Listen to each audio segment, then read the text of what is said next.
No Banqueta em Foco de hoje, recebemos Gilson Amorim, pré-candidato a vice-prefeito de Nova Lima pelo Partido Republicanos, na chapa do pré-candidato a prefeito de Nova Lima, Vitor Penido. O Banqueta em Foco é transmitido pela TV Banqueta no canal 6 da NET Claro para toda Belo Horizonte e também para Nova Lima. Além disso, estamos em todo o nosso Brasil pela Com Brasil, que é o canal comunitário brasileiro, em todas as antenas por satélite de nosso país. Gilson, um prazer recebê-lo aqui nessa nova empreitada de ser pré-candidato a vice-prefeito de Nova Lima. Fred, o prazer é todo meu. Quero te agradecer pelo convite, te parabenizar pelo excelente trabalho que você presta ao cidadão novalimense, né? Você que dirige com tanta competência a TV Banqueta, sempre com uma imparcialidade que é louvável de elogio. Obrigado, Gilson. Eu conheço bastante o Gilson, mas se apresente, Gilson, para o nosso telespectador. Quem é Gilson Amorim? Eu sou o Gilson, né, Amorim, nascido em Bicalho, criado em Bicalho. Eu tenho 54 anos, eu venho de uma origem de uma família muito simples, né? Eu tenho 4 filhos, meu pai é o Dilson Ribeirão, trabalhador da mineração Morvelho, trabalhou muitos anos, né, na mina, é uma das vítimas da silicose. A minha mãe é a Dalvinha, né, uma pessoa também muito simples, que começou a trabalhar muito cedo. Minha mãe perdeu a mãe quando ela tinha ainda 7 anos de idade, e ela teve que iniciar, né, a vida no trabalho quando ela tinha 12, 13 anos. E aquilo que era um grande problema na vida da minha mãe acabou se tornando uma grande oportunidade. Minha mãe teve a sorte, né, de trabalhar na casa, né, de um dos ingleses que trabalhava na mineração Morvelho. E nessa família ela foi muito bem recebida e aprendeu a costurar, aprendeu a bordar e aprendeu, né, com muita convicção o poder da educação na vida, né, de uma pessoa.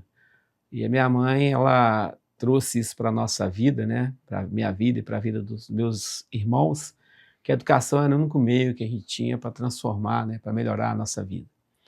E foi assim que eu comecei a mudar a minha vida. Eu estudei a minha vida inteira em escola pública. Eu iniciei os meus estudos na escola de Honório Bicalho, né, escola estadual Josefina Vanderlei, onde eu cursei até o 4º ano. E na minha época tinha a prova de seleção, né? Em Bicalho só tinha até a 4ª série, e ao término da 4ª série os alunos passavam por uma prova de seleção. E eu tive a felicidade de ser aprovado nessa prova de seleção, eu mais 3 amigos, né? A Cristina, a Maria Selma e o Hernando. E passando nessa prova de seleção, eu fui estudar no estadual. Onde eu cursei no estadual Augusto Lima, né, aqui na sede, né, do município, onde eu cursei de 5ª a 8ª série. E para mim foi muito importante, porque quando eu cheguei lá no estadual, né, eu convivi com pessoas que tinham um nível, né, de formação, né, um nível bem acima do meu nível, né? E isso me fez lutar, né, me fez procurar, me fez tentar dedicar ainda mais para que eu pudesse acompanhar a turma. E com essa oportunidade que eu tive de estudar no estadual, de 5ª a 8ª série, eu desenvolvi bastante meu conhecimento. Quando eu estava na 8ª série, por influência de vários amigos, né, que Deus vai colocando pessoas na vida da gente, né? E graças a Deus eu tive a sorte, ao longo da minha vida, de ter convivido com pessoas do bem, né, que me ajudaram muito. E na 8ª série, um grupo de amigos, né, estavam se preparando para fazer prova no Senai, né? O Senai antigamente era uma grande estrutura, né? O Senai formou muita gente. E naquela época eu não tinha tanto conhecimento, porque é muito simples, né? Hoje a gente vê Bicalho, né, praticamente interligado à Nova Lima, né? Antigamente não era bem assim, né? A gente tinha um transporte público precário, né, com poucos horários de ônibus, e a vida era muito difícil. A gente era uma família muito simples, né, muito humilde. E, por influência de bons amigos, eu acabei me inscrevendo, né, na prova de seleção do Senai e fui aprovado. E eu, quando eu estava na 8ª série, eu transferia o meu curso para a noite e fazia o curso de tornearia mecânica no Cefet no período da manhã. No Senai, desculpa, né, corrigindo, no Senai, no período da manhã. Então eu estudava de manhã no Cefet e à noite eu cursava a 8ª série. Senai. Isso, Senai de manhã, Isso. tornearia mecânica, e à noite, 8ª série no estadual. Isso. Quando eu concluí a 8ª série, né, eu ainda estava terminando o meu curso de tornearia, que era 1 ano e meio, né? O curso de tornearia de Senai antigamente era quase um curso técnico atual, né? E eu comecei a fazer o científico no estadual, fazia o científico, o primeiro ano de científico à noite, e cursava a tornearia de manhã. Com 15 anos, né, 15 anos e meio, eu formei Senai, já estava no primeiro ano científico, e mais uma vez, por influência de bons amigos, eu fiquei sabendo do Cefet, né, que era o Centro Federal de Educação Técnica, né? Referência, Cefet, né? Até referência. Naquela época era a melhor escola técnica do Brasil. E eu estava cursando o primeiro ano científico, fiz a inscrição, falei, pai, preciso matricular no Cefet, eu não posso perder essa oportunidade. E meu pai me levou até foi a primeira vez, inclusive, que eu fui a Belo Horizonte, entendeu? E eu fiz a matrícula no Cefet e, para minha surpresa, eu fui aprovado, né? Eu sou o primeiro técnico que conseguiu concluir o curso técnico da minha região. Eu estudei no Cefet em horário integral, eu fiz 3 anos de curso técnico, onde eu fiz, junto com o técnico, a formação de 2º grau. E o Cefet transformou a minha vida, né? O Cefet foi uma virada de chave na minha vida. O Cefet realmente é uma escola de referência nacional. Naquela época, a gente ainda com muita dificuldade financeira, né? Meu pai mineiro, né? A vida muito difícil, a gente tinha acabado de passar por um problema familiar muito grave. Eu perdi um irmão, né? Quando ele tinha 8 anos de idade, vítima de câncer. Eu tinha 14 anos, então isso foi um trauma muito grande da nossa família. Minha mãe até hoje não se recuperou, né, desse trauma. E comecei meu curso técnico no Cefet com 16 anos.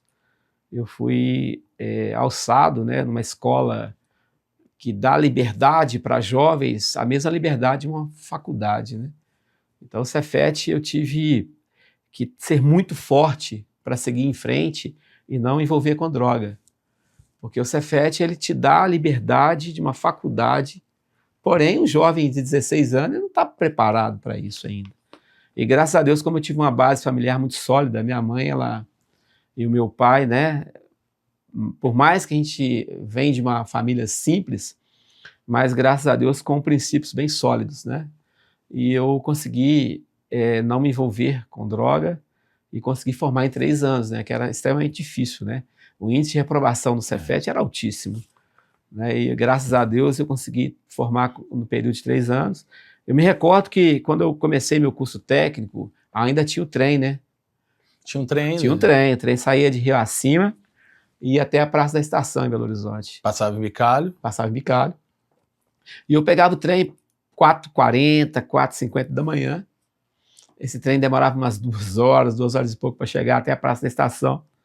Eu descia na Praça da Estação e ali pegava o metrô até a Gameleira. E da Gameleira fazia uma caminhada de uns 15 minutos até chegar ao campus 1 do Cefet, que é no Nova Suíça. E para voltar, né, o prefeito à época já era o Vitor Penido, né? E o Vitor Penido, eu costumo dizer que ele enxerga além das montanhas. Mesmo naquela época, o município com pouco recurso, ele já fornecia o Vale Transporte para o aluno carente. Então eu recebia o Vale Transporte para eu voltar. A volta, como eu saía do Cefet 6 horas da tarde, que o horário era integral, eu pegava um ônibus até o centro de Belo Horizonte, pegava um ônibus na rodoviária, né? O ônibus saía debaixo da rodoviária e ia para Bicalho. E assim foi minha vida no Cefet, né? Foram 3 anos de muita dificuldade.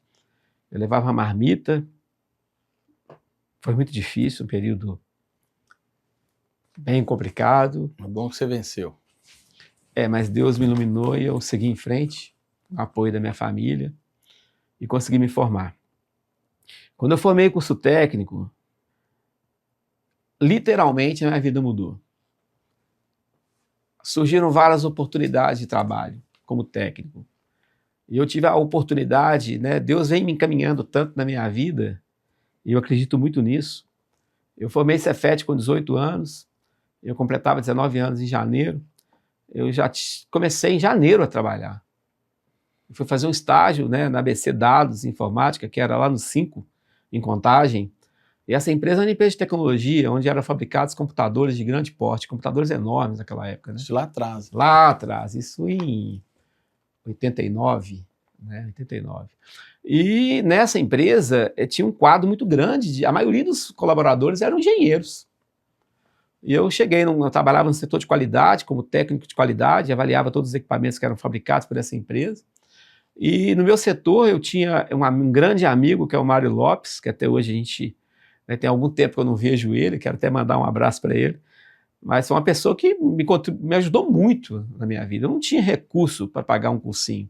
Naquela época era muito caro os cursinhos para entrar na faculdade, né?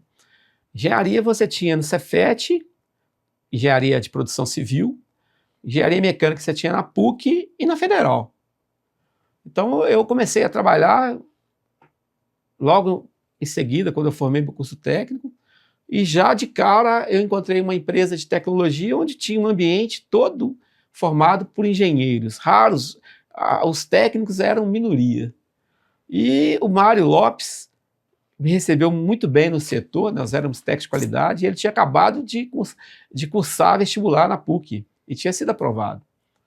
E ele me presenteou com um volume grande de apostilas do Promove, né?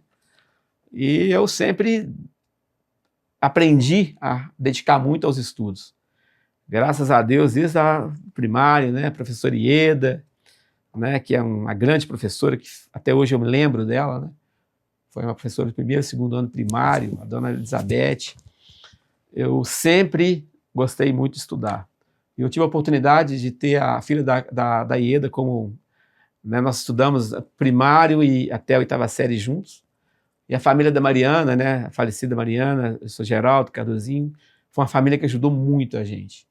Porque toda a família sempre foram, né, filhos estudiosos, né? A família do Sr. Geraldo Cardozinho, como ele era conhecido, e a Mariana, todos se formaram. Então aquele ambiente ali, uma família que morava muito próxima da casa dos meus pais, me ajudaram muito. Então, desde novo, eu aprendi a estudar. A gente se reunia na casa da Mariana, que sempre abriu as portas, né, da sua casa para receber a gente, para fazer os trabalhos escolares. E isso foi importante, porque eu aprendi a estudar desde cedo. E sempre ouvindo minha mãe, não, você tem que estudar, a sua vida só vai melhorar se você estudar. E graças a Deus, uma família muito simples. Hoje eu sou engenheiro, a minha irmã mais velha é professora da rede municipal aqui de Nova Lima, tem mais de 30 anos de experiência. O meu irmão também é engenheiro. Então, uma família extremamente simples que conseguem formar 3 filhos, todos com curso superior. Mas voltando lá, você recebeu os livros lá do seu amigo, exatamente. Do Promove. Eu trabalhando no Cefet, recebi esse presente do meu amigo Mário Lopes e comecei a estudar. Eu sempre fui meio autodidata e no semestre seguinte eu prestei vestibular na PUC. E mais uma vez eu fui aprovado, graças a Deus eu passei e comecei a cursar engenharia mecânica. Meu curso de engenharia mecânica era um curso de 12 períodos, eu trabalhava durante o dia na ABC e estudava à noite na PUC. E eu saía de casa muito cedo ainda para trabalhar em Contagem, saía do trabalho, ia para a PUC, estudava à noite e à noite eu retornava para minha casa. Eu me recordo que teve um dado momento do meu curso, quando eu estava no 6º período já do curso de engenharia, na metade do curso, eu perdi o emprego. Naquela época tinha um plano Collor, né? Ele abriu o mercado e aí o mercado brasileiro foi invadido por tecnologias, né? Por empresas de fora. Então as empresas que fabricavam computadores aqui no nosso país, todas passaram por dificuldade. Eu perdi o meu emprego. E aquilo para mim foi assim um caos na minha vida. Eu fiquei 4, 5 meses desempregado. O Brasil estava vivendo um período de muita recessão e teve um dado momento que eu falei, eu vou desistir. Eu me recordo como se fosse hoje um dia que marcou muito a minha vida. Eu recebia o Vale Transporte, né, da empresa que eu trabalhava e eu vinha com o Vale Transporte. Como eu fiquei desempregado, eu não tinha mais o Vale Transporte. E meu dinheiro já tinha acabado, eu não tinha como pagar meu curso, né? E minha família é muito pobre, né? A renda da minha família não era suficiente para pagar um curso de engenharia. Eu retornando, né, para casa, eu perdi o ônibus de Bicalho. Tinha um ônibus que saía da rodoviária de Belo Horizonte direto para o Honório Bicalho. e esse ônibus tinha um valor de passagem menor do que o outro ônibus que saía direto para Rio Acima.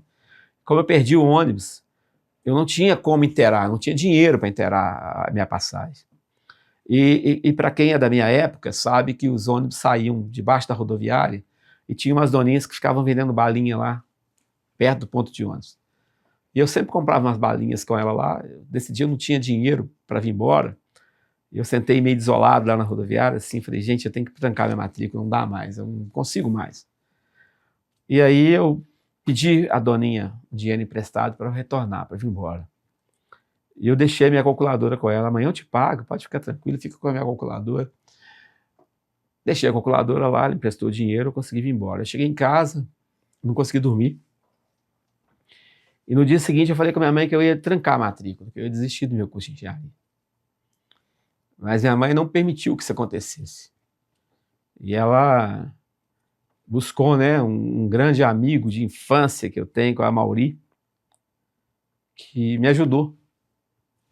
Ele me emprestou, né, um dinheiro, emprestou para minha família para que eu pudesse pagar aquele período de faculdade. Então foi um período muito difícil, mas eu não desisti. A minha vida foi sempre baseada em muita luta, muito trabalho. Então eu não desisti, minha mãe me apoiou, meu pai, e eu, graças a Deus, consegui um novo emprego. E a partir daí eu não tive mais nenhum período sem desemprego na minha vida. Eu consegui formar engenharia, graças a Deus, em 6 anos, né? 12 períodos, mesmo estudando à noite, trabalhando, sem nenhuma, né, reprovação. E eu sempre tive uma habilidade, uma capacidade muito grande com matemática.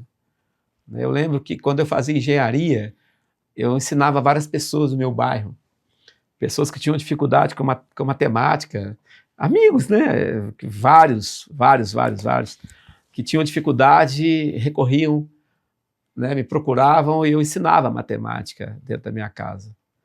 Né? E formando engenharia, aí sim, né, a coisa muda de patamar. Né? E quando eu formei, as oportunidades se abriram. Né? E eu tive a sorte de começar a trabalhar na Santa Casa de Belo Horizonte como engenheiro. Eu trabalhei 1 ano na Santa Casa, aquela cidade. Né? Santa Casa é uma cidade, que tem 1000 leitos, né? Uma grande cidade. Um hospital ele tem toda a estrutura que uma cidade tem. E lá eu pude desenvolver muito as minhas competências de engenharia. Depois, logo em seguida, eu fui trabalhar em Betim como engenheiro. E mais uma vez eu deparei com uma grande pessoa na minha vida, que foi o Marcos Lima, né, que era um engenheiro clínico, um engenheiro biomédico, formado no ITA, que me incentivou a estudar, né, fazer uma pós em engenharia clínica. E mais uma vez eu procurei, né, um curso de engenharia clínica, participei de um processo seletivo no Senai, no Cefet, e ingressei no curso de pós-graduação de engenharia clínica. Estudei mais 2 anos, onde eu me especializei em engenharia clínica. Em seguida, eu fiz um concurso público em Betim, como engenheiro clínico. Tinham 2 vagas a nível nacional e eu passei em primeiro lugar. Betim Prefeitura? Betim Prefeitura. Hoje eu sou engenheiro clínico do Hospital Regional de Betim. Eu atuo na área hospitalar há 25 anos. Sou concursado lá em Betim como engenheiro clínico. E esse hospital regional também deve ser uma potência, né? Hoje o hospital regional tem 525 leitos, né? É uma cidade, realmente. E lá eu tenho uma carga horária de 20 horas, eu trabalho 2 plantões por semana como engenheiro clínico. Paralelo a isso, eu sempre fui inquieto, né? Muito inquieto, sempre querendo mais, querendo aprender mais. Quando eu me deparei na área hospitalar, eu comecei a desenvolver um equipamento. E aí começou a minha jornada como empreendedor. Eu tenho uma empresa foi fundada em 2000 e... Está com 21 anos a minha empresa, 90, nós estamos em 2024, 2000 e pouco, ela está com 21 anos, e onde eu desenvolvi um equipamento que produz oxigênio baseado na separação do ar atmosférico. Né? Nossa empresa ela fabrica já esse equipamento há 20 anos, uma tecnologia desenvolvida em Contagem, né? Uma tecnologia mineira, tecnologia nacional, que eu desenvolvi. Sua empresa é sediada em Contagem? Hoje a gente está sediado em Belo Horizonte. Mas nessa época... Nessa época era em Contagem. Então eu desenvolvi a usina de oxigênio, que é um processo de separação gasosa, E a gente tem vários equipamentos desses espalhados em vários hospitais pelo Brasil. Minas Gerais, Rio de Janeiro, Santa Catarina. Paralelo a isso, eu desenvolvi vários outros produtos para a área, sempre voltado para a área da saúde. Hoje a gente tem centrais de vácuo, que atende vários hospitais aqui na região metropolitana, no interior de Minas, estado do Ceará, né? Eu recentemente tive uma oportunidade muito grande de fazer 2 grandes hospitais lá no estado do Ceará. Fiz projeto de toda a parte de instalação de gases medicinais e também fizemos a execução dessa instalação lá em Sobral. Você tem o conhecimento de fazer o projeto e vender os produtos. A gente faz... a empresa, ela, ao longo desse tempo, ela foi diversificando, né? Então, a gente tem alguns produtos que a gente produz. Nós temos uma linha, uma outra atividade que é a parte de projetos, projeto de engenharia. Então, eu realizo, né, eu executo, elaboro projetos para a parte, sempre voltado para a parte de gases medicinais.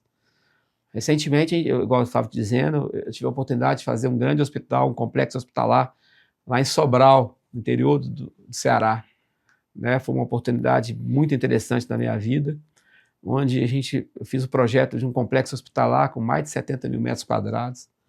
O governo do Ceará ele implantou no estado uma política de construção de 5 hospitais regionais, espalhados pelo estado, e graças a Deus eu fui honrado, né, e tive a oportunidade de projetar 2 hospitais desses. Não só projetar o sistema de gás, como também executar a instalação, implantar equipamentos, centrais de vácuo, centrais de ar comprimido, no Hospital de Sobral, que é uma cidade universitária, no norte do estado do Ceará, mais ou menos 200 quilômetros de Fortaleza, uma cidade onde foi feito em 1800 alguma coisa, uma expedição inglesa fez uma comprovação da teoria da relatividade do Einstein, né? Lá em Sobral, tem um museu do Einstein, uma cidade de 200 e poucos mil habitantes, e eu tive a honra, né, saindo de Bicalho, uma família muito simples, de ter participado dessa grande obra lá no estado do Ceará. Fizemos também uma grande obra em Limoeiro do Norte, um grande hospital também, hospital de 38 mil metros quadrados, onde eu pude fazer o projeto e a nossa empresa fez também a instalação de gás. E depois fizemos 17 UPAs, né, espalhadas no interior do Ceará. Então a gente tem um bom trabalho lá, graças a Deus, uma parceria muito grande com uma grande construtora do Nordeste, que é a construtora Marquise. Trabalho de mais de uma década de parceria. E a empresa ela vem, né, gerando emprego, inclusive, para novalimenses, né? Eu tenho o orgulho muito grande de hoje oportunizar, né, emprego para as pessoas da nossa cidade. Eu tenho desde jovens, né, que começam a trabalhar muito cedo com a gente. Eu tenho pessoas que acabaram de sair do Senai, do curso técnico, que estão trabalhando comigo. E também pessoas com idade elevadas, né? Eu tenho vários profissionais lá que têm mais de 60 anos que trabalham com a gente. Então, a minha vida praticamente é baseada nisso. Então, o Gilson, que saiu lá de Bicalho, numa época que Bicalho era muito carente, porque era muito distante de Nova Lima, distante que a gente quer dizer em termos de transporte, né? Essa interligação era difícil. Chegou a ser hoje um empresário de sucesso que você é hoje. E referente a entrar para a política, o que levou você... Você nunca disputou cargo público? Nunca. Nunca disputou cargo público. O que levou você a ser candidato a vice-prefeito de Nova Lima? Eu considero que essa oportunidade ela é um propósito de Deus na minha vida. Eu sempre acreditei que as coisas não acontecem por acaso, né? Tudo acontece no tempo de Deus. E eu resolvi aceitar, né, esse desafio de ser pré-candidato a prefeito de Nova Lima, por acreditar que a minha capacidade, né, a minha formação acadêmica, a minha grande experiência, tanto no setor privado como no setor público, pode contribuir para que a gente traga para Nova Lima uma gestão eficiente, uma gestão com planejamento, pensando não só a curto prazo, pensando na cidade para o futuro, e uma gestão que possa resgatar Nova Lima, né? Nova Lima precisa ser novamente colocada no rumo certo. Eu acredito que eu posso contribuir muito para que isso aconteça. Ô Gilson, e por que Vitor Penido como seu parceiro político?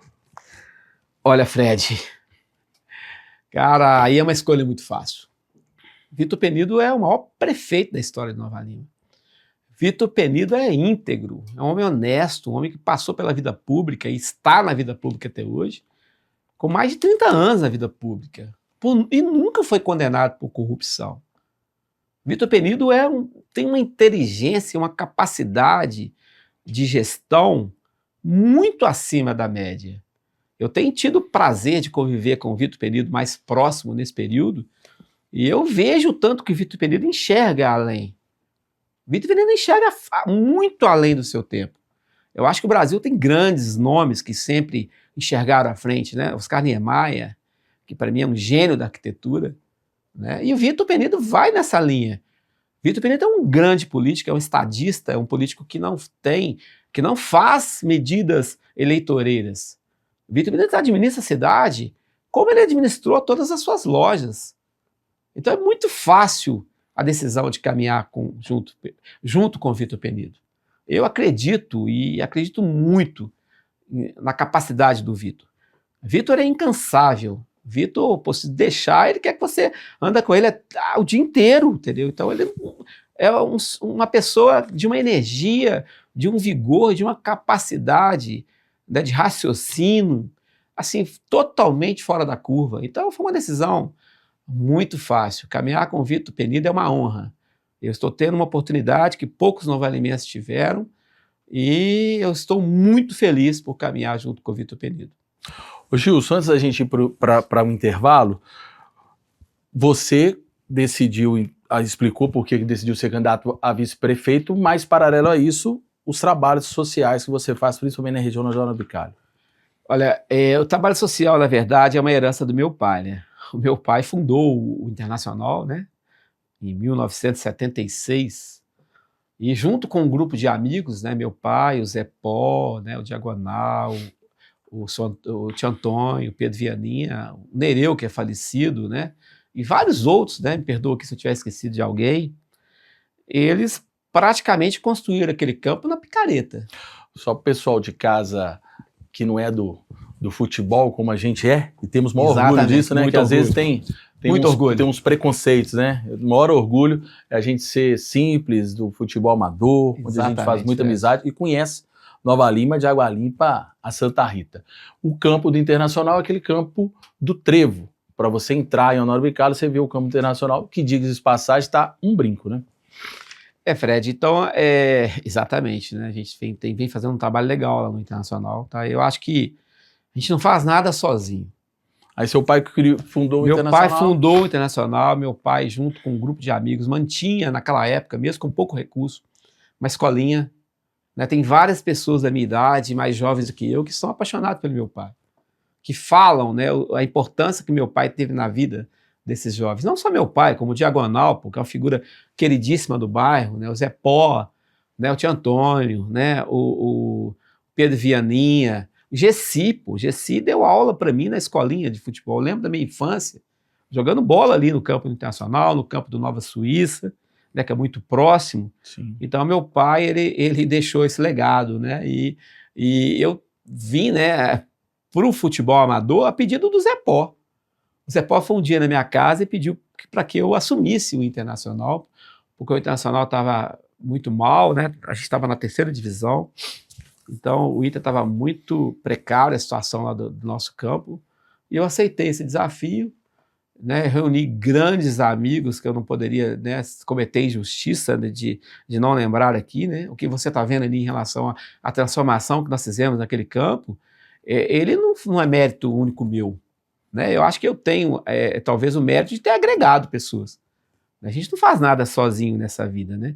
A gente que é do meio empresarial, a gente sabe que a gente tem que ter um time, né? Você tem que ter um grupo de pessoas, porque senão você não consegue alcançar os seus objetivos.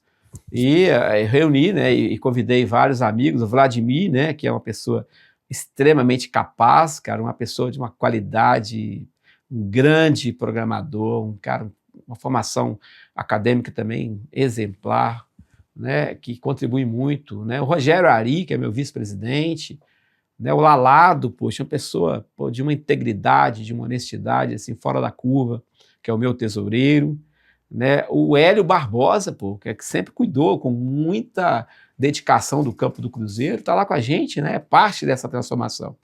O Levir, né? O Ézio, né? Hoje o Denis, né? Que é o filho do tio Antônio, que já foi presidente do Inter lá atrás, hoje está com a gente, né? O Júlio, né? E vários outros empresários, o Amarildo Arruda, da CNT Fiber. Nosso grande parceiro, Amarildo. Grande parceiro, uma pessoa íntegra, uma pessoa extrema, um grande empresário da nossa cidade, diga-se de passagem, né? Isso. Que também nos ajuda. E temos, né, vários outros empresários, o Rafael Tibu, né, da Ritec, que também ajuda muito. O cara é empresário, um cara de uma energia, né, um grande empresário da cidade, um trabalhador. Então, cara, eu tenho um orgulho muito grande de ter agregado essas pessoas, né? O próprio Mauri, né, que eu citei aqui, que me ajudou lá atrás, né, quando eu ainda estudava, também fez parte da nossa diretoria por um período. E eu tive a capacidade de agregar essas pessoas, agregar pessoas do bem. E a gente vem fazendo um trabalho com muita dificuldade, Fred, ali no campo, porque a gente não tem aporte de recurso público, né? A gente caminha ali com a ajuda, né, dos empresários que eu citei, né, e vários outros, né? Tem o Anderson Cabelin, que ajuda bastante também, né, o Internacional. E a gente vem cada vez melhorando, né? Estamos, inclusive, agora, Fred, concluindo lá um banheiro feminino, né? Um banheiro masculino, uma coisa não luxuosa, mas uma coisa assim, uma estrutura bem apropriada para receber as famílias do campo, né? Um bar novo nós estamos construindo, vamos ver se agora no final do mês a gente inaugura, porque o nosso campo hoje a gente tem uma escolinha com mais de 100 pessoas, né? 100 alunos, e é uma escolinha onde o pai faz uma contribuição e o Internacional completa o recurso, porque a gente tem 3 ex-atletas que são monitores do nosso projeto. Isso é muito importante, Gil, se você me permite, que num passado muito recente existiram todos os clubes tinham escolinha, mas foi um período onde teve altos investimentos da prefeitura lá atrás, e poucos clubes hoje, sem esse investimento, encaram ter escolinha. Olha, o Fred, o trabalho social ele tem que ser feito sem interesses paralelos. Né? Quando você se predispõe a fazer um trabalho social, você tem que entregar de fato aquilo que você quer para a sua cidade. Eu não posso fazer um trabalho social pensando em ter lucro ou ter vantagens sobre isso. Ou ganhar dinheiro para montar o time amador, né, principal da primeira divisão. Eu acho assim, o time amador, cara, ele não deve receber dinheiro público. Eu acho que o futebol amador, ele tem um papel importante, nós sabemos disso, né? Às vezes a pessoa fala, tem um preconceito, gosta disso em relação ao campeonato amador. O campeonato amador é inclusivo. O campeonato amador gera receita para a cidade. Você pega um jogo de futebol, da primeira divisão principalmente, você movimenta ali o comércio local, né? Então o futebol amador, além de ser uma ferramenta inclusiva, né, uma escolinha de futebol, né? Às vezes a pessoa tem um pouco de preconceito sobre o futebol. Mas a escolinha ela tem um poder de tirar as crianças da rua, né? E eu acredito muito em Deus. A gente tem uma sorte, né? Uma sorte muito grande de ter na nossa escolinha o Orlando, cara. Orlando, uma figura fantástica, que é uma pessoa que realmente faz aquilo ali como vocação divina mesmo. O Orlando tem um trabalho que ele fez lá no Morro do Papagaio, ali na Barragem Santa Lúcia, que até hoje as pessoas chamam ele de pai.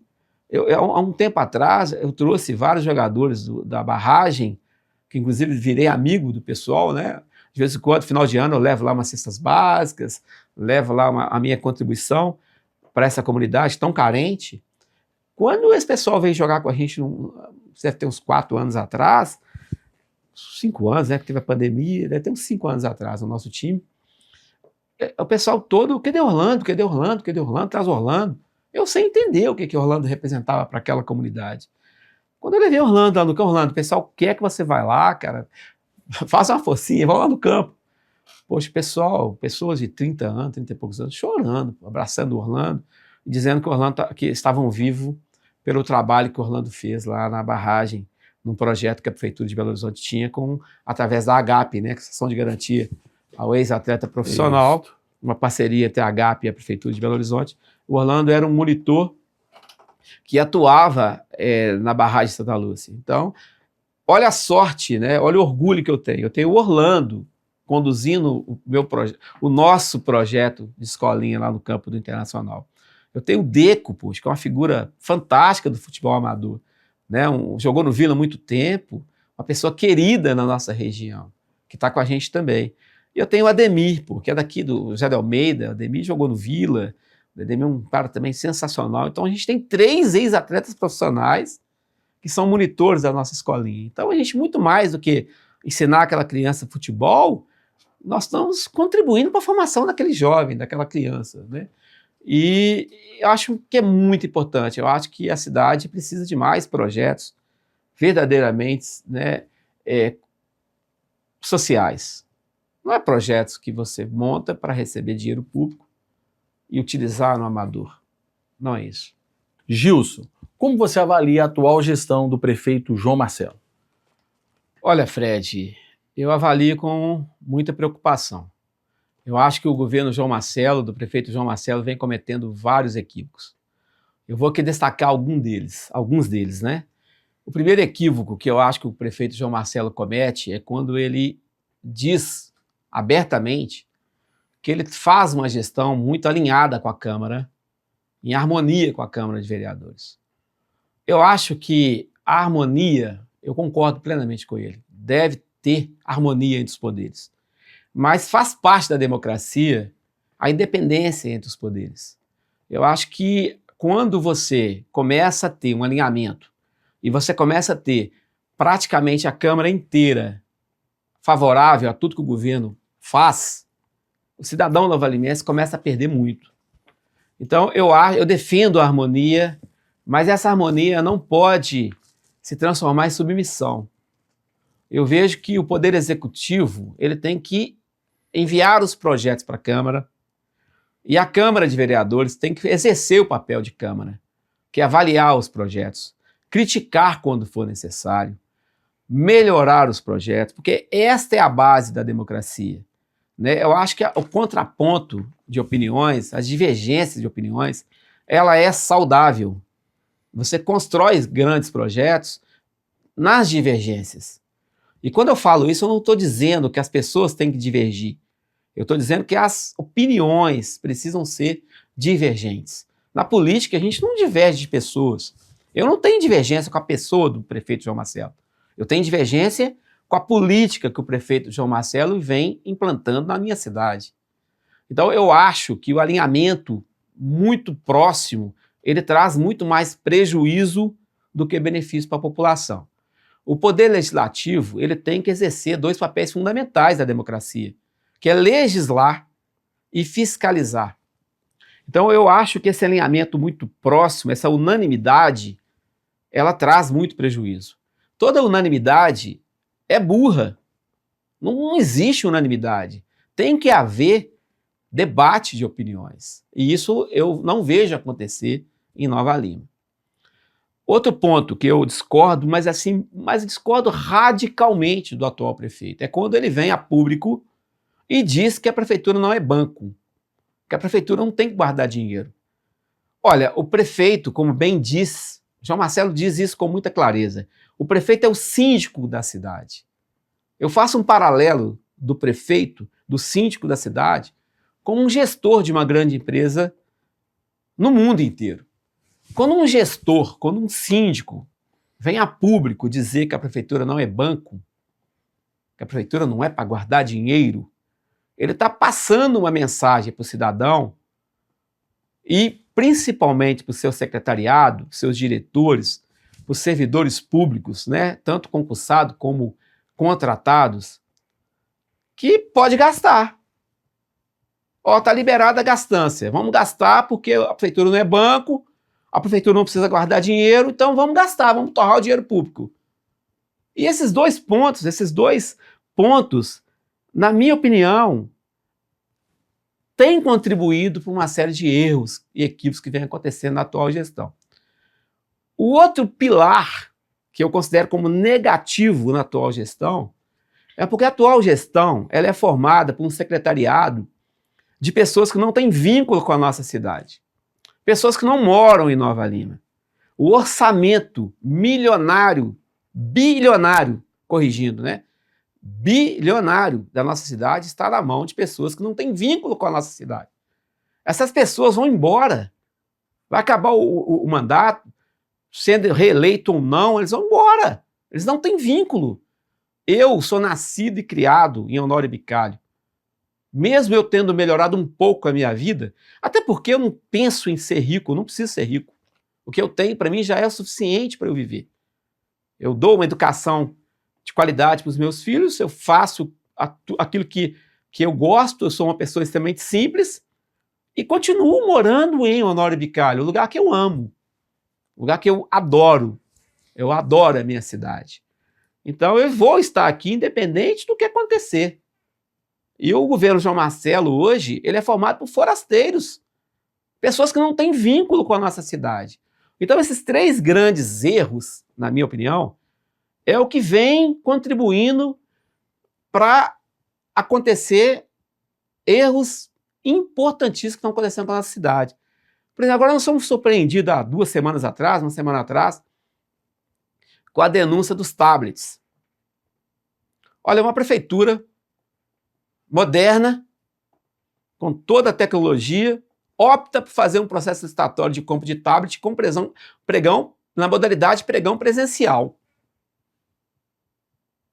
Essa denúncia do que aconteceu com os tablets, não é o Vitor Penido que está fazendo a denúncia, não é o Wesley de Jesus, não sou eu, não é o nosso grupo político. Uma das empresas que participou do certame, isso há 2 anos atrás, se sentiu prejudicada e ofereceu uma denúncia no Tribunal de Contas do Estado de Minas Gerais. O Tribunal de Contas do Estado de Minas Gerais apurou essa denúncia.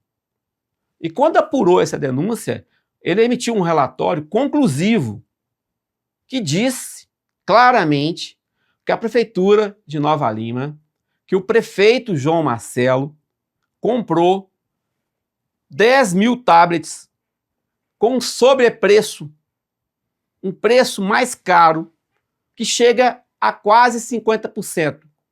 Ou seja, Nova Lima comprou 10.000 tablets. Várias cidades da região metropolitana compraram quantidades inferiores a 10.000 e pagaram quase 50% a menos. Isso é uma situação que preocupa muito.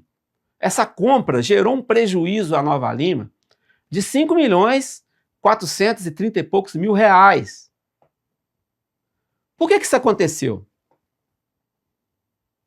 Nova Lima não tem uma fiscalização. Né? O que o prefeito diz que ele tem um alinhamento, uma harmonia com a Câmara, eu acho um grande erro. A Câmara precisa fazer o trabalho dela. A Câmara precisa fiscalizar. Quando a Câmara fiscaliza, ela contribui com o Executivo, minimizando erros. Então eu defendo que a gestão de uma cidade, a gestão de um estado, a gestão do país, tem que respeitar a Constituição. A Constituição determina que são poderes independentes e harmônicos. E ponto. Quando você começa a ultrapassar isso, você começa a fazer com que o legislativo fique submisso. E isso te induz a erros. Porque você acha que você pode andar acima da lei. E não funciona dessa forma. Olha para você ver. O outro ponto que ele defende, que a prefeitura não é banco. O prefeito João Marcelo acabou de enviar para a Câmara a Lei de Diretrizes Orçamentárias. O que é isso? A LDO é um planejamento que o prefeito, o governador, o presidente manda para o legislativo, onde ele faz uma previsão de gasto de acordo com cada área da cidade. Então o que acontece? A LDO, que o prefeito João Marcelo encaminhou para a Câmara, para ser executada em 2025, ele mandou para a Câmara uma previsão de gasto com a Câmara Municipal de 64 milhões. 64 milhões para gastar em um ano. Olha, isso representa mais de 100% do valor que Vitor Penido disponibilizou para a Câmara em 2020, no seu último ano de governo. Vitor Penido, em 2020, colocou no seu planejamento orçamentário 28 milhões. O atual prefeito João Marcelo mandou para a Câmara 64 milhões como planejamento de gasto da Câmara. Agora eu pergunto para o cidadão que está nos assistindo, vocês concordam com isso? Vocês acham justo cada vereador custar mais de 4 milhões por ano? Será que a nossa cidade não tem mais nada mais importante do que isso? Aí, Fred, a gente pode escutar, né? Olha, mas está dentro da lei. Lógico que está dentro da lei. Você pode gastar até 6% da arrecadação, mas é necessário gastar? Não é necessário gastar esse valor tão grande com a Câmara, porque a Câmara não faz obra. Câmara não faz, não é executivo, é legislativo. Então a gente tem que tomar muito cuidado para a gente não ultrapassar os limites da Constituição. Né? Cada poder tem a sua autonomia, a sua independência, e devem ser harmônicos, mas cada um respeitando a sua atividade que é definida pela Constituição brasileira. Seguindo nessa linha de prefeitura não é banco, se eu chegar na minha empresa e falar que a minha empresa não é banco, você, Fred, falaria isso aqui na TV Banquete? Cara, o que vai acontecer? Todo mundo vai gastar de maneira descontrolada. Eu vejo em Nova Lima uma gastança exacerbada. Sabe? Outro ponto que me preocupa demais em Nova Lima. Nova Lima investiu quase 16 milhões na troca de ponto de ônibus. Cada ponto de ônibus desse custou entre 39 mil e 50 e poucos mil reais, uma média de 47 mil reais para cada ponto de ônibus. Eu aqui, gente, olha, eu quero que vocês entendam o seguinte, eu não sou contra melhorar as condições de ponto de ônibus na nossa cidade, eu não sou contra. Eu acho que o usuário do transporte público, ele já é muito... O transporte público não é legal, ele já sofre demais. Então você tem que dar conforto para as pessoas que esperam um ônibus. Eu não sou contra isso, porque senão isso pode pegar esse vazio e distorcer o que eu estou falando aqui. Eu sou favorável à melhoria das condições dos pontos de ônibus de Nova Lima. Porém, eu sou totalmente contrário com o valor que se gastou por cada ponto de ônibus. Eu, como engenheiro, vou passar um dado aqui para vocês de casa, para você, Fred. O metro quadrado de construção de casa popular no Brasil gira em torno de R$ 1.600 a R$ 1.700.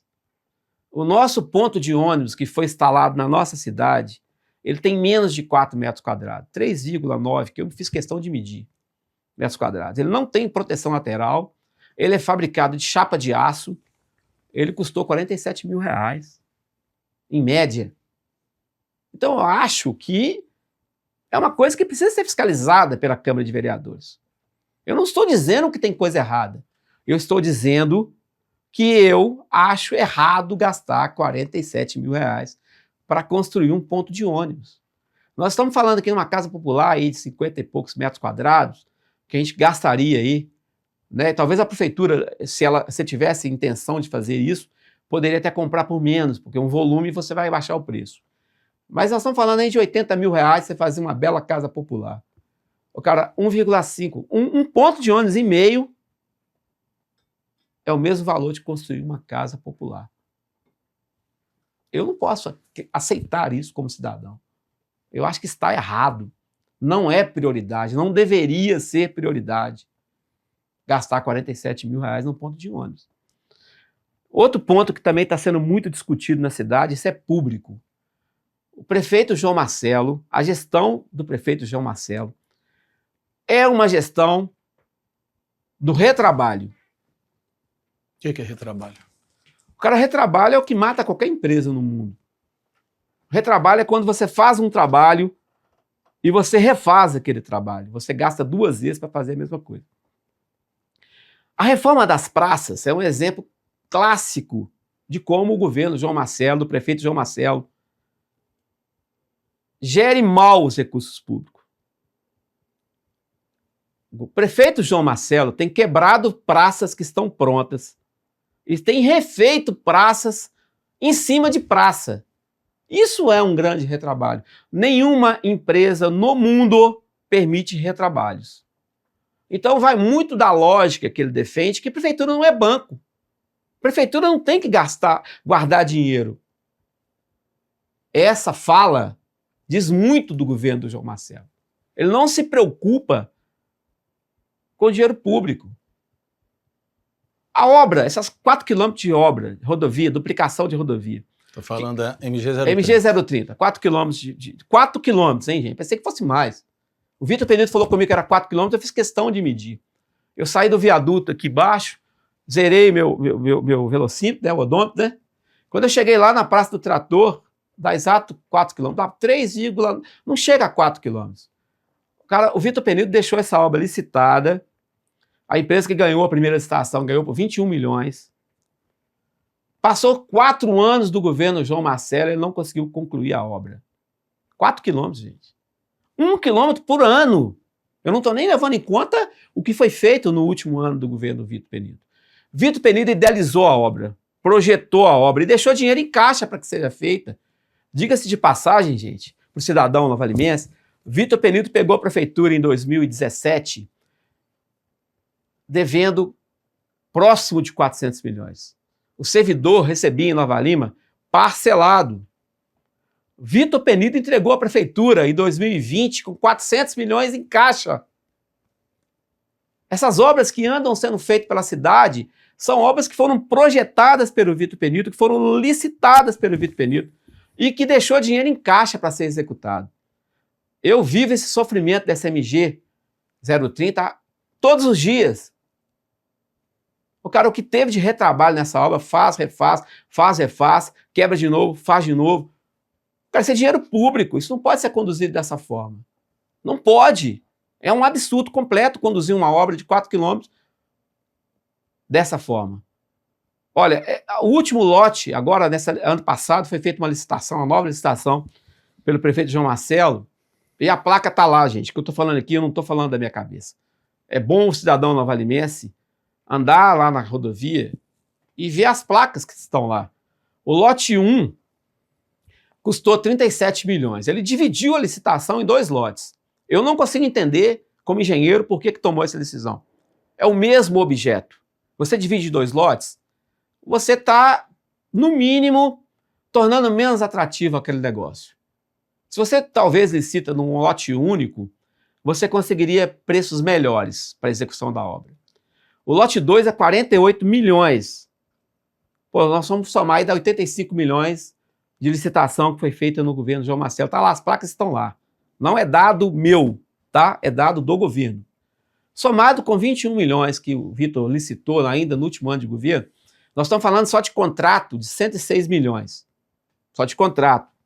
Eu não sei se teve aditivo, porque, diga-se de passagem, o portal da transferência de Nova Lima, ele não tem transparência. É muito difícil você encontrar dado no portal da transparência da Prefeitura de Nova Lima. Gente, 4 milhões para duplicar 4 quilômetros. 106 milhões para 4 quilômetros. Nós estamos falando aí aproximadamente de mais de 25 milhões por quilômetro. 4 anos de obra, 1 quilômetro por ano. O novalimense não merece esse descaso. Nós, novalimenses, não merecemos isso. Quais são as principais áreas que o novo prefeito de Nova Lima tem que enfrentar? Ou se dedicar? Olha, Fred, o prefeito, que for receber, esse novo período aí, como esse novo mandato, ele tem que focar muito em melhorar a saúde, A saúde de Nova Lima é um verdadeiro caos, O Hospital Nossa Senhora de Luz está totalmente estrangulado. A gente tem que entender o que anda acontecendo, mas a saúde não está legal. Eu acho que um dos problemas que nós temos aqui na cidade de Nova Lima é a disparidade, Nova Lima, a gente tem várias Nova Limas dentro de uma única Nova Lima. A gente vai no Seis Pistas, é um luxo, um lugar maravilhoso, lindo. Alphaville é a mesma coisa. E quando a gente vai para a periferia, Água Limpa não tem a menor estrutura, Água Limpa não tem saneamento básico, Água Limpa não tem pavimentação. Quando você vai para o Honório Bicalho, Santa Rita, Nova Suíça, Nossa Senhora de Fátima, você vê que ainda precisa de muito investimento. A sede do nosso município também precisa de um olhar diferenciado, Nova Lima está feia, Então, assim, eu entendo que o grande desafio é tentar equacionar isso, Nós não podemos ter uma distorção tão grande, Você vai numa região de Nova Lima, é puro luxo, e você vai na periferia, você não tem coisas básicas. Então, acho que esse é um grande desafio que o novo prefeito, o atual prefeito, tem que enfrentar isso de maneira bem séria, né, e fazer um planejamento para tentar reverter essa situação. Essa desigualdade social. A desigualdade é muito grande, né, Fred? São várias Nova Limas dentro de Isso. uma única Nova Lima. Ô Gilson, agora vamos entrar um pouquinho na sua raiz, Honório Bicalho. Lembrando que Honório Bicalho é onde se situa a regional, mas Honório Bicalho, essa regional situada em Honório Bicalho, representa da Nossa Senhora de Fátima, Bela Fama, Nova Suíça, Honório Bicalho, até chegar em Santa Rita. Olha, mas antes disso, sobre Honório Bicalho, quais são os principais problemas de Honório Bicalho? Quais são as áreas que devem ser enfrentadas, os investimentos que devem ser feitos? Dá uma geral sobre Honório Bicalho. olha, Fred, Honório Bicalho é um lugar que eu nasci, né, que eu amo, que eu tenho grandes amigos, né, que eu tenho um carinho enorme pela população toda do nosso distrito, né. Acho que o grande problema que deveria ter sido enfrentado, infelizmente faltou sensibilidade para o atual prefeito, né, o prefeito João Marcelo não foi sensível, né, às famílias, é a questão da enchente, né. Nova Lima, e especificamente Honório Bicalho, vem passando, né, por problemas de enchente já há um bom tempo. E a última enchente em 2022, né? 21, 22, 21, né? Perdão, acho que é 22. Janeiro de 2022. Janeiro de 2022. Já fiz tanta matéria que eu até me perdi. Janeiro de 2022. Dia Ela trágico. foi uma enchente que trouxe muito prejuízo para o nosso bairro, né? Nosso bairro foi totalmente devassado, né? Foi destruído pela enchente. E eu vejo que faltou sensibilidade, né? Já se passaram 3 anos. Nova Lima é uma cidade que arrecadou nesses 4 anos aí, mais de 4 bilhões, né? Um prefeito que recebeu 400 milhões em caixa e não construiu uma casa para tirar ninguém de uma situação muito difícil, né? Você perde a sua casa, o lar, cara, por mais simples que ele seja, ele é o porto seguro, né, de todos os cidadãos. E hoje eu tenho amigos, né, eu tenho conhecidos que não têm casa, cara. A pessoa passou uma vida inteira construindo uma casa, perdeu tudo, as casas estão destruídas. Quem anda lá, né, próximo a essa região, sabe do que eu estou dizendo. E não foi feito nada, cara. Não foi feito nada. E não foi por falta de dinheiro, foi por falta de sensibilidade, foi por falta de querer fazer, né? Eu não vi no governo, no prefeito João Marcelo, a vontade de querer resolver o problema das pessoas. As pessoas estão sem lá, cara. As pessoas estão sem o porto seguro delas. Isso não pode continuar. Né? Eu acho que tem que ser feito, né, estudos, né, realmente para tentar minimizar essa questão das enchentes, né? E tem que resolver a vida das pessoas que perderam as suas casas, né? Bicalho enfrenta hoje, né, não só Bicalho, como Santa Rita também, um grande problema de invasão, né? Nós temos muitas áreas que estão sendo ocupadas de maneira desordenada e isso está virando um problema muito sério, né? E nos últimos 4 anos cresceu muito na nossa região. Então é um problema que deve ser enfrentado pelo próximo prefeito, né, com seriedade, porque se deixar como está, uma região tão rica, tão bonita, igual Honório Bicalho, vai virar uma coisa assim incontrolável, né? As nossas riquezas naturais, né, não estão sendo valorizadas, né? Estão sendo desleixadas, está tudo muito desleixado.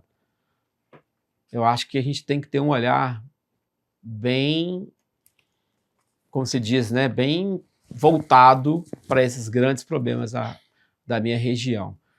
Ontem, inclusive, Fred, teve uma audiência, né, de um processo que várias famílias estão movendo contra a Vale, e, para nossa surpresa, né, a prefeitura encaminhou, parece que alguns funcionários da regional, algumas pessoas foram lá para depor, e curiosamente, depuseram, parece que a favor da Vale.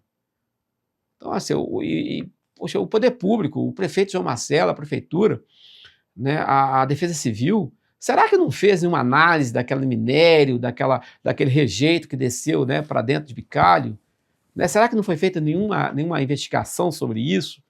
Por quê? Porque se tiver acontecido algum problema causado pela mineradora, mesmo que involuntariamente, as mineradoras precisam ser responsabilizadas. Né? Eu acho que houve uma falha, né, no atual prefeito de não investigar, né, as origens daquela lama, né, para ver se ali tinha resíduo de minério de ferro, para ver se aquilo ali era proveniente de alguma barragem de rejeito, né, que circundam circundam, né, a nossa região. Então, faltou isso e, curiosamente, ontem, né, funcionários da regional, parece, não sei ao certo, foram depuseram, né, a favor da mineradora, né? Eu acho isso, no mínimo, bem curioso. Só o pessoal de casa entender é que muitas pessoas de Bicalho afirmam que essa enchente veio diferente das outras, veio carregada de minério. Por isso foi feito um processo judicial acusando a Vale. O pessoal de casa entender. Jucinho porque ele é conhecido em Bicalho como Jucinho. Hoje. É isso aí. Gilson, referente ainda à questão da enchente de Honório Bicalho, como você avalia o desassoreamento do Rio das Velhas que foi feito recentemente pela Prefeitura de Nova Lima? Olha, Fred, eu não tenho dados, né, técnicos para avaliar essa situação. Eu acho que deveria ter sido feito um projeto ambiental, não sei o volume de material que saiu, não sei para onde esse material foi levado, não sei, né, não tenho teor da análise desse material. Então, realmente, eu não me sinto, né, com condições de estar respondendo isso, porque eu não acompanhei de perto, eu não sei o volume que foi retirado do rio, eu não sei qual tipo de material foi retirado. Então, realmente, eu não tenho esse dado para comentar. Sobre as novas inaugurações da Prefeitura de Nova Lima, as novas inaugurações, o início das obras, parece que o espaço cultural está mais avançado e o início das obras da nova estação ferroviária. Como você avalia essas duas últimas obras e também sobre o campo do Cruzeiro, que ainda está em reforma? Olha, em relação às duas obras, né, a obra da construção, da reforma, né, na verdade vão construir, porque a estação já não existe mais, né, da nova estação, eu tenho uma crítica muito pesada para fazer. Aquela região onde está sendo construída a estação, ela é uma região que vem sofrendo inundações. Não estou dizendo de enchentes. Toda vez que chove, né, um volume maior, né, um volume alto, aquela região é completamente inundada. Não só a região da construção da estação, mas também a praça da estação, né, e a Rua Nova, aquela rua que liga ali a saída da sede do Cruzeiro com a entrada da Ponte Nova. A praça, está falando, é o espaço cultural? Não, a praça da estação, perdão, ela é completamente alagada toda vez que acontece uma chuva com grandes volumes. Então, no meu entendimento, a primeira obra que deveria ser feita ali era a drenagem pluvial, para que evitasse que as pessoas que moram na praça, os comerciantes, as pessoas que moram na Rua Nova, sejam tão prejudicados. Como é que você vai fazer uma obra em cima de uma área que sofre com alagamentos? Eu acho que há um equívoco. Gilson, ainda... Pode falar. Você me perguntou também, desculpe aí, Fred, interromper, sobre a questão do espaço cultural. Isso. O espaço cultural, eu não conheço o projeto, eu, né, não posso aqui tecer nenhum comentário, porque eu não vi o projeto, eu sei que foi uma obra que começou há um mês atrás, fecharam a área, começaram a obra, eu não conheço o projeto, não tem maquete, não tem placa de obra, na placa da obra não tem nem o valor da obra, então não tem como opinar sobre o assunto. Em relação ao campo do Cruzeiro, o Cruzeiro é um clube centenário, um clube que tem quase 100 anos, né? Que tem uma tradição muito importante no futebol amador, né? Um clube que teve vários projetos sociais ao longo de sua história, né? E que ficou abandonado durante 3 anos, né? A obra começou agora, tanto é que o Cruzeiro não vai nem disputar o campeonato esse ano, por falta de recurso. Eu achei que demorou muito. Foi uma falta de sensibilidade muito grande do prefeito João Marcelo, não só com o Cruzeiro, mas também com aliados, né, que sofreu com as enchentes. Então, eu acho que isso deveria ter sido feito lá atrás. Ainda sobre Honório Bicalho, como que você avalia a questão da Subsecretaria Regional Nordeste? Olha, a Regional Nordeste, ela foi dirigida pelo Mael durante muito tempo, né, que é um morador do bairro. O Mael se desligou da regional, parece que ele vai sair, ele é pré-candidato a vereador, e agora colocaram no lugar do Mael uma pessoa que mora, parece que no bairro do Retiro, né, que eu considero um grande equívoco, né, porque será que no Bicalho não tem nenhuma outra pessoa capaz para assumir a Regional Nordeste? Então eu tenho crítica em relação a isso. Você acha que deveria ser alguém da região de Honório Bicardo? Eu vou sempre defender o cidadão de Nova Lima. Eu acho que a prefeitura tem que ser administrada por pessoas que têm vínculo com a nossa cidade. E na regional eu defendo também que tem que ser um morador do bairro, porque o morador do bairro, ele conhece os problemas do bairro. Então deveria ser alguém, né, na regional que compreende Bela Fama até Santa Rita, deveria ser alguém que fosse morador dessa região. Porque na nossa região nós temos muitas pessoas capacitadas que às vezes são esquecidas pelo poder público. Ô Gil, estamos chegando ao final do nosso programa. Alguma observação, alguma mensagem final ao nosso telespectador? Ô Fred, primeiro eu quero te agradecer mais uma vez pela oportunidade de estar aqui, né, na TV Banqueta, parabenizar realmente pela sua conduta imparcial ao longo, né, da sua trajetória aqui na TV Banqueta, e dizer, né, para o telespectador que a gente está iniciando, né, essa pré-campanha junto com o Vitor Penido e que Deus vai abençoar para que isso lá na frente vire uma campanha e que ser eleitos, né, se a gente conseguir ser eleito, a gente vai entregar muita dedicação, né, muito trabalho para o povo novalimense. Ok, muito obrigado, Gilson. Muito obrigado a você de casa pela sua audiência e principalmente pela sua confiança.